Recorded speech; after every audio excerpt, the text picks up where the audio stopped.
whatever you guys got.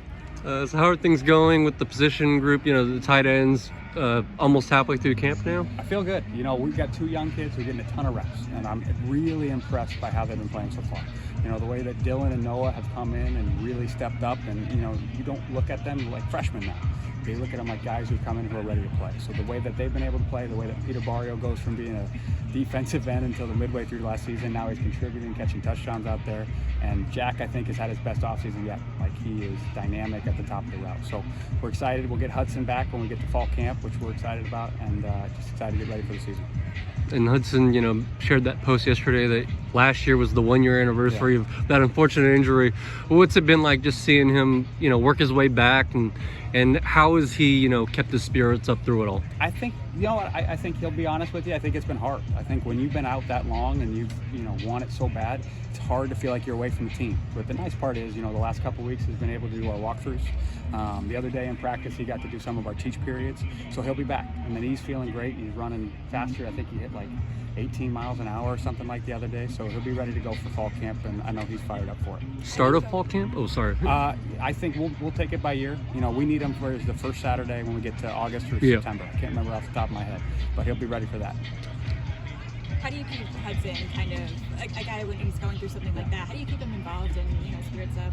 I think he spends a lot of time with me. Like, he's got to hang out with me a lot. We watch a lot of film, but also you notice he has the script with him. So he is Coach Habermill right now. He'll go back to Hudson here in a little bit, but he's on the sidelines. He's coaching the young bucks up, trying to get them ready. But he's ready to go. He's going to have a really good offseason right now. He's getting his knee ready to go. We're just excited when we get to have him back running routes. What aspects of improvements have you seen from Jack? I think top of the route wise is night and day. Like the twitch at the top of the route, the ability to create separation, the ability to do it with speed, the ability to be able to do it with body control, things like that, be able to make catches. You know, he had the catch the other day on a Saturday where he's going over the top of some guy and taking it off his head. Like, that's a hell of a catch. Like, that's a play that he can make, and a play that we know he can make going into the season. So the growth that he's gone as a blocker and a passer and a route runner up until this year, like, it's awesome. He's had an unbelievable offseason, put the work in, and it's kind of paying off for him right now. And you mentioned, you know, Dylan and Noah. Has it almost been a silver lining? Obviously, you never want to see Hudson, you know, go down the way he did, but to have those two get the reps that they have, especially being early enrollees and learning everything? Yeah, I mean, it's never good to see someone go down, but I would say this. Anybody we take who's a freshman or anything like that, the one promise we're going to make to them is they get an opportunity.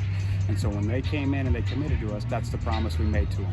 And so knowing that they came in, what I love is that they put the work in. You know, all you can ask for in life is an opportunity.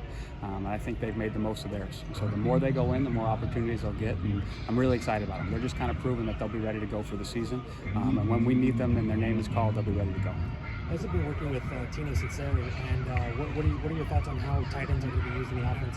Hopefully a lot. So if Coach Ciceri reads this, as many times as we can get the ball to tight end, the better. But no, he's been awesome. You know, to bring his knowledge, you know, not only from Indiana, from JMU, but from Alabama and from Florida State, like, those are unbelievable offenses he's been a part of.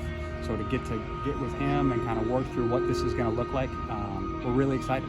Like, I think we've got a dynamic offense that's going to be able to be shown in the Rose Bowl, something that the fans and, you know, we here are going to be really excited about. So it's been awesome to work with him and learn from him and kind of create this thing together. What are your observations of Joey Aguilar and how he's kind of meshing with the tight ends? I would say right now we put a lot on him. You know, I think Joey's coming from, you know, App State. He's a transfer. We're putting a lot on him, and I think he's doing a really good job. Like, to come in here, learn new language, to be able to do all the reads, do all the protection things we're asking. I think he's doing a really, really good job. I hope he loves throwing the ball to the tight ends. We want as many targets as we possibly can, but he's doing a really good job in throwing the ball accurately. And I think you've seen the growth from day one to now where we're at right now. I think I'm really excited where we're going to be at in about 9 more practices, and then I'm really excited when we come to fall camp. Coach Foster, you know, sort of clean house with the coaching staff after last season. You're one of the guys he kept around. What do you think, you know, you bring to the program that's so important here? I would say institutional knowledge. I would say at least one Neuheisel has to be on staff at all times here, it turns out. But this place is special, and I think we both know that. As people who went here, there is no place like this place in the country. You demand a certain type of student athlete and a certain type of person. There is no place like it. And it's it's like that for a reason. And so, you know, I think we both share a vision of where this place can be and where we're going. I think we got the right people in the right car now. We're going in the right direction. So now, hopefully, we just get this thing going as fast as we can. Can you talk about from what you've seen just from this whole team, you know, the energy throughout this spring so far? I think the guys are enthusiastic. You can tell there's a belief. They all know where we want to go, and there is a common vision of where we want to go and how we're going to achieve it. And so to see the buy-in, not only from the guys who've been here, but the transfer fee we had, like, it's exciting. And you see the growth, you see the plays that people are making, and you know we're this close to being, and all of a sudden now we're taking the next step. Like, I think everyone can see that we're that close to being the team we want to be, and there's a real belief that we're going to get there, and I know we're going to get there faster than people think. And we know we got to be patient. We got to get through the rest of spring ball healthy. We'll get to fall camp, and we just got to get to those first Saturdays in the year, and we'll see where we're at. But I'm really excited. I'm really excited about what I've seen so far.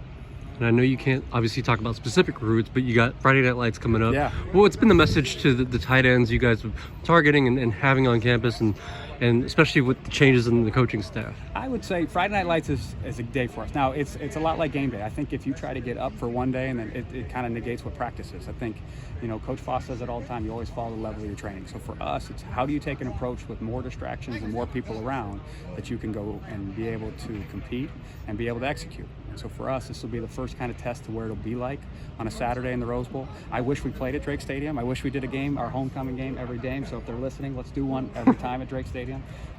Traffic will be better. But with that being said, like, I think it is a really good experience for us, and especially for the freshmen, to see, okay, there's a bunch of people around. Now, can I still calm down? Can I do my job? Can I go be able to execute and go compete at a high level? The roster size obviously won't be finalized until NCAA versus House is all finished. Does that affect, like, how the position coaches plan for things, or? Yes and no. I think there's contingency plans no matter what. I think, especially with everything going on in college football, you have to kind of be prepared to adapt. Obviously, we've got 3 or 4 different plans in place of where we're kind of going to go with the roster, but we just need the right connection of people, right? We need the right people on the team, and we got to all be going in the right direction. If we can get that done, then I think we'll be okay. Awesome. Thank Appreciate you. it, guys. Thank you.